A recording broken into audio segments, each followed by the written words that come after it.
How can a cold water fish end up on dinner tables in over 100 countries?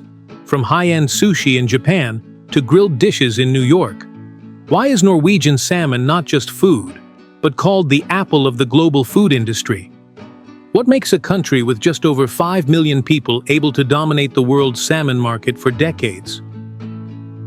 While many countries still see fish farming as a branch of marine agriculture, Norway has turned it into a closed-loop bio-industrial chain, operating as precisely as a factory.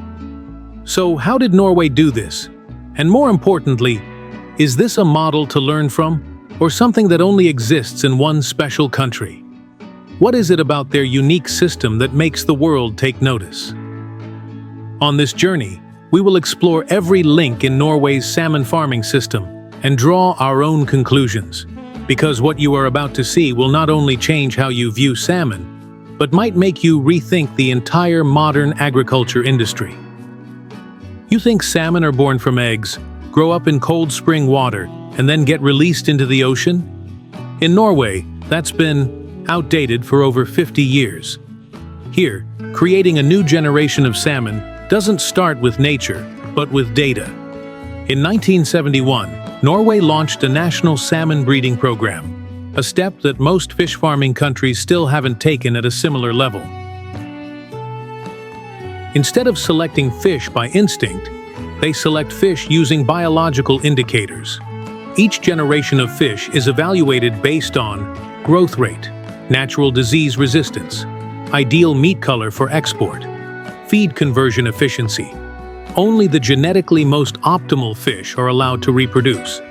And the eggs produced by these individuals are not just eggs. They are the biological data foundation for an industry that is expanding globally. Norway doesn't just breed fish. They develop the next generation breed. Every hatchery in Norway operates like a miniature R&D center. They have a DNA analysis department. They monitor gene expression under different farming conditions. They constantly update to improve the national salmon quality. They're not just raising fish to sell. They're developing a generation of commercial organisms, like how humans develop high-yield rice varieties. And you know what?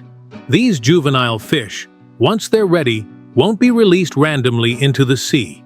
They are allocated to licensed ecological zones, according to a farming map that only Norway possesses. Keep watching, because this is when you'll see how Norwegian salmon grow up in the ocean, unlike Canada, where each farm is monitored. Here, the entire sea is operated like a technological ecosystem, where every current and every fish is part of the calculation. They don't release fish wherever it seems reasonable based on gut feeling. They divide the entire coastline into 13 ecological zones for fish farming, and each zone has its own schedule: when farming is allowed, when there must be a break, when mandatory seabed cleaning is required. That is, the fish don't just live in the sea, they live on a schedule. And that system isn't created by intuition. It's all built from data, flow rate, seasonal water temperature, dissolved oxygen concentration, risk of disease spread from neighboring areas. Norway doesn't ask, "Can we farm here?" They ask, "Does farming here help the entire ecosystem stay safe and sustainable?"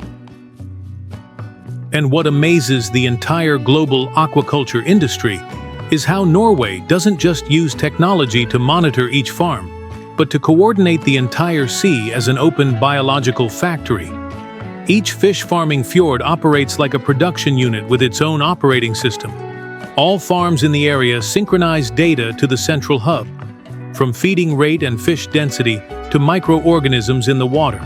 The indicators are sent to the regional operating system, where AI assesses the level of biological safety in real time. When there's an anomaly, stressed fish, contaminated water, heavily organic seabed, the system will trigger an automatic warning. They don't wait for the fish to die before taking action. They proactively intervene before problems occur.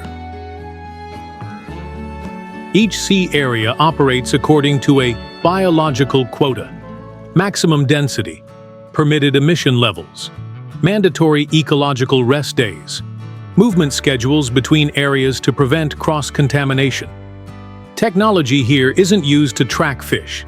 It's used to maintain a stable biological rhythm for an entire continuously operating ecosystem. If Canada is the story of farming clean in each fish pen, then Norway is the story of operating a system that runs like an airport, but underwater. Do you know this interesting fact? In Norway, even the ocean has rest days. After each farming cycle, that sea area is required to be left unused for a certain period, according to national regulations. No new farming. No adding more cages. No maximizing exploitation. They call it biological fallowing, like how farmers rotate crops to allow the soil to recover. During the rest period, ROVs will inspect the seabed, sediment, microorganisms, oxygen. Similar to Canada, if it exceeds the limit, the farm cannot operate the following season. But the difference is, neighboring areas will also be analyzed to assess the risk of disease transmission, and it's all reported through a national platform, transparently and synchronously. Imagine, the ocean is divided into zones like rice paddies. Each zone has a farming schedule, a rest schedule, a cleaning schedule, a restocking schedule. No one decides based on feeling. Only data has the right to allow you to release fish into the sea. And that's just the ocean part. Back on land, Norway has been operating a whole new generation of farms. Places where they don't need the sea, there's no discharge, and everything from water to nutrients is programmed inside containers.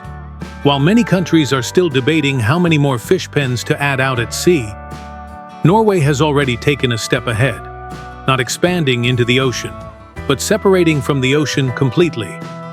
They're building salmon farms right on land, with no contact with the sea. Not an experiment, not an alternative solution, but a strategy to scale up the seafood industry without scaling up the ocean. You might have heard the name RAS before, Recirculating Aquaculture System, a closed-loop fish farming system that might not sound all that new. But unlike Canada, where it accounts for less than 1%, in Norway, RAS isn't just technology, it's a strategic step for the entire industry. It's separately licensed by the government. There are dedicated investment funds for it, and there's a clear development roadmap for each region and market segment. In other words, instead of expanding further out into the ocean, Norway is choosing to build more oceans, right on land. And that's what amazes the whole world, because RAS completely changes the definition of the salmon industry.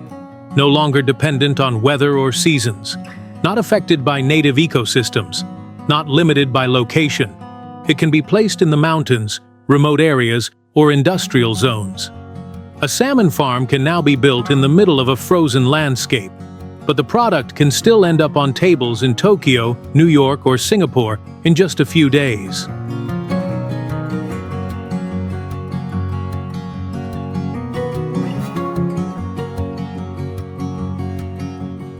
But more importantly, RAS helps Norway grow without clashing with nature. No taking up more ocean space, no risk of spreading disease to the environment, no impact on wild fish populations. This is how Norway is solving the problem of ecological limits with systems thinking, not by exploiting, but by redesigning the entire model.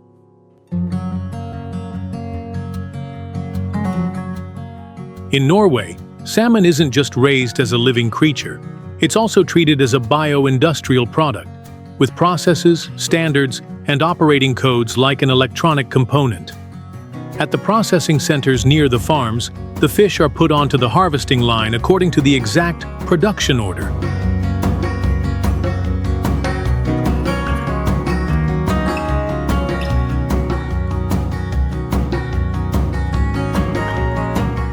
And the sorting process is completely automated. The fish are passed through a laser scanning system to determine meat texture, color, and firmness. Sensors will sort each fish into groups suitable for specific markets. Here, no one has to look at the fish to guess. Machines do it all.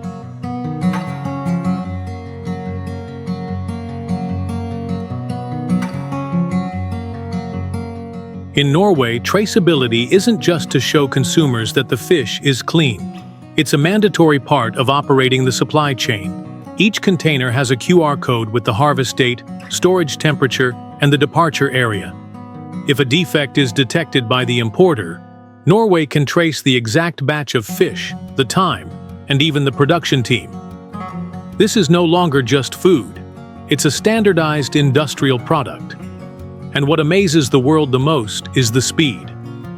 From the moment the fish are harvested in Norway to the packaging stage, transferred to a central cold storage, transported by plane or refrigerated container, delivered to a restaurant in Tokyo, Seoul, or New York, it only takes less than 48 hours. And that's why Norwegian salmon can be found in over 100 countries, while still maintaining its freshness as if it was just pulled from the sea. It's not because they farm close by. It's because they have a supply chain, as precise as a clockwork mechanism. Of course, salmon in Norway isn't priced based on gut feeling. It's positioned based on standardization, speed, and global reliability.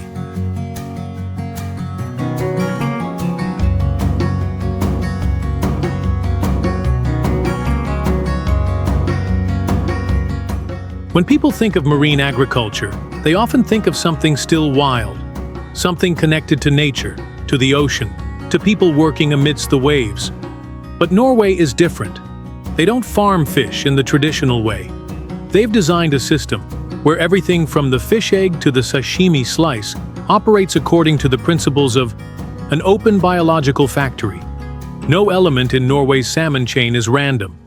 From the zoning map of the fjords to the genetic breeding program, from the RAS model, completely separated from nature, to the transcontinental logistics network.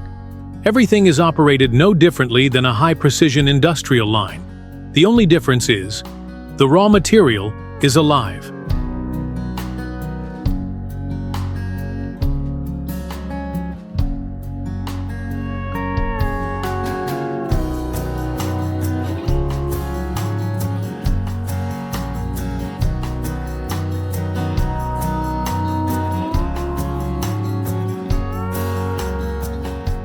And the result? They don't just export fish. They export a production model, a standard, and a belief that marine agriculture can absolutely be modern, clean, and reliable. But at this point, a big question arises. Will the global seafood industry follow the Norway model? A future where data replaces experience, where speed replaces tradition, and where nature is brought into the system? Or vice versa? Will some countries choose a different path? Not industrializing at any cost, but preserving the wildness of the ocean as an irreplaceable part?